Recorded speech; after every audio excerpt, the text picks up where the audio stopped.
harus tampil. Civil society harus mengkonsolidasikan diri kembali untuk mengawal pemerintahan agar Indonesia ini ya tetap ada di tracknya menuju pencapaian tujuan negara. Saudara, saya bayangkan kalau kita diam, membiarkan satu pemerintahan berjalan tanpa pengawasan kita dalam koridor yang benar, ya kita khawatir negara nanti rusak, hancur. Karena begini, kalau orang menengarai, pemerintah itu merupakan hasil kolaborasi atau konspirasi antara penjahat, itu penjahat ekonomi, penjahat dan pejabat korup bergabung untuk membuat satu keputusan publik yang kemudian ini kalau dibiarkan ini akan berbahaya.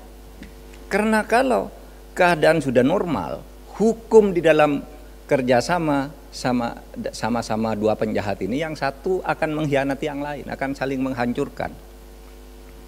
Dan itu yang jadi korban rakyat lagi.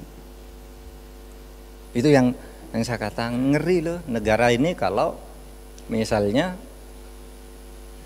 oligarki yang disebut pengusaha-pengusaha perusak lingkungan alam dan sebagainya lalu berkolusi atau berkolaborasi dengan penjahat korup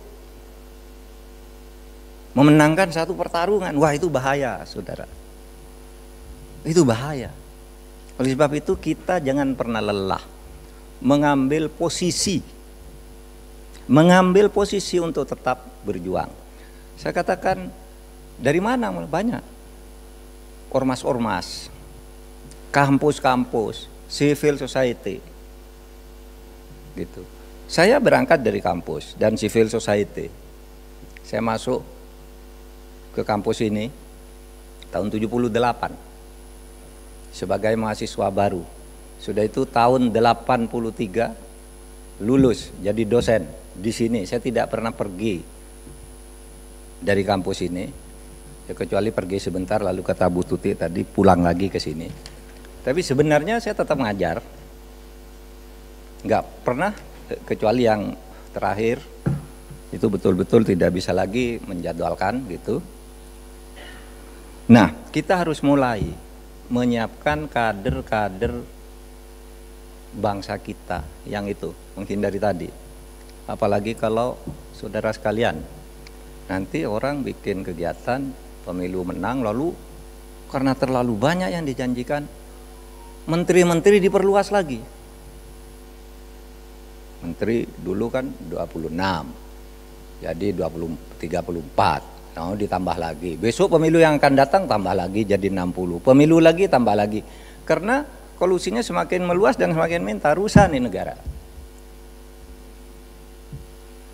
Yang sebenarnya sih di Amerika aja menterinya berapa tuh, cuma 14. Lalu dibagi ke dirjen-dirjen unit yang di bawah menteri, sebuah menteri dikelompokkan gitu. Nah, bahkan dulu saya bersama Mbak Bibif, Bu Nekmah itu di Asosiasi Pengajar Hukum Tata Negara di 2019, itu rekomendasinya dikecilkan jumlah kementerian itu. Bahkan kita mengatakan bahwa Kemenko itu tidak harus ada. Rekomendasinya sih yang dirumuskan Kemenko dihapus. Enggak salah tuh dulu perumusnya Bu Bibif sama Pak Ferry ya. Kemenko dihapus saja tuh, enggak ada gunanya.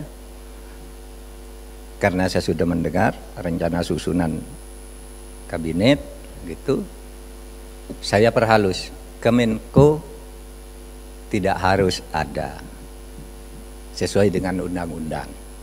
Akhirnya rumusannya begitu, tapi semangatnya bukan terus bagi-bagi kekuasaan gitu. Semangatnya itu membatasi jumlah-jumlah pejabat setingkat menteri.